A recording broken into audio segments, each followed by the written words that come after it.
Hey guys, welcome to my another mini vlog. আজ হচ্ছে শনিবার 14 জুন। আজ ঘুম থেকে আমি ঠিকঠাক টাইমে উঠে পড়েছি, তাই সবার আগে লেবু জল খেয়ে আমি কাজে লেগে পড়ি, কারণ কাকিমা দুদিন ধরে আসছে না। কাজ শেষ করার পর আমি বাচ্চাদের দেখে দাঁত মেজে চানের দিকে চলে যাই, তাই তাড়াতাড়ি রেডি হয়ে নিয়ে ঝোলা নিয়ে বেরিয়ে পড়ি।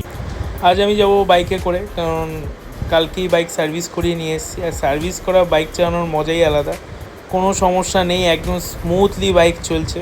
তারপর আমি অফিস থেকে চলে যাই আমাদের নতুন সাইটে সকাল সকাল কাজ শুরু হয়ে যায়, তাই সেইগুলোই একবার দেখে নিচ্ছিলাম।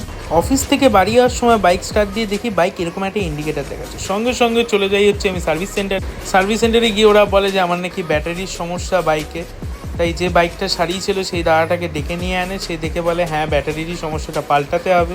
তাই কিক স্টার্ট মেরে আমি চলে যাই হচ্ছে বাড়ির দিকে, কারণ ব্যাটারি এই মাসে না পরের মাসে পাল্টাবো। এখন কিক স্টার্ট দিয়েই বাইকটা আমি চালাচ্ছি, তাই তাড়াতাড়ি বাড়ি যাই, কারণ আজকে সারাদিন খাওয়া দাওয়া হয়নি। তাই এসেই খেয়ে রাত্রিরে ভাত খেয়েছি, ঘি দিয়ে ডিম দিয়ে একদম নর্মাল সাদামাটা খাওয়া দাওয়া। আজকের ভিডিও এইটুকুনি।